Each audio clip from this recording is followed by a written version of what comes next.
a handful of books that completely changed my life. This isn't going to be an exhaustive list. There are definitely books that changed my life that are not on this list, but I'm just sitting down and talking to the camera right now and just going to name off books that come to mind.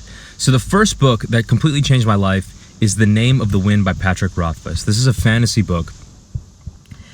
The main character of that book was so inspiring to me. He is just a person who is obsessed with learning and extremely resilient. No matter how much hardship he goes through, he just keeps getting back up and moving forward and stays just so hungry to learn. He's always trying to read, trying to better himself by learning more magic, trying to get better at his instrument, and he becomes just this absolute epic human.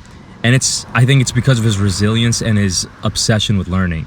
So that is the first one. If you do read that book, it starts off slow-ish. Like, it takes probably 100 pages to really get into it. So I recommend just having that patience if you do decide to read that one. The second book is The Power of Now. That book really changed my life.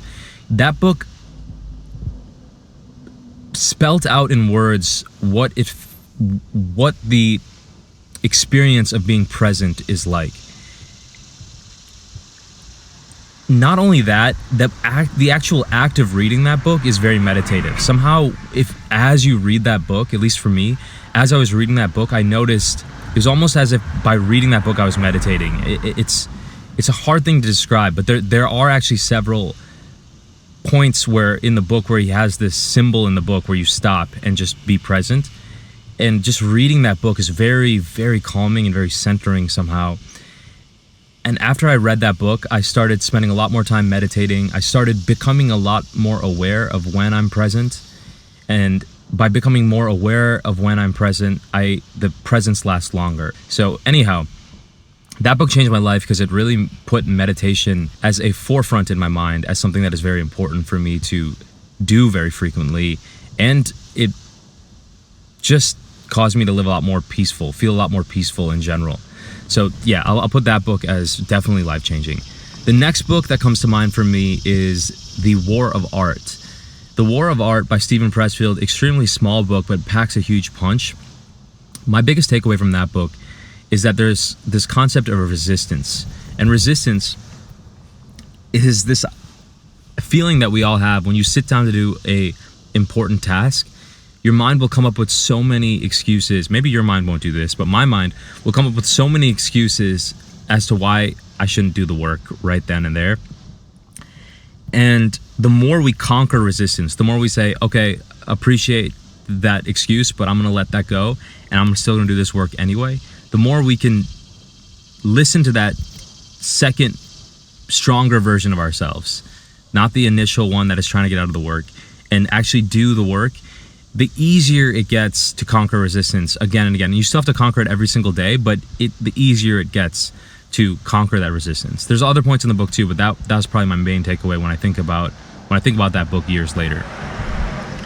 The next book on this list is going to be The Way of the Superior Man. I think that book it's a little bit of a strange book, but that book is definitely a book that made me start thinking about masculine and feminine energy. You know, I don't think I ever really gave masculine and feminine energy that much thought until I read that book.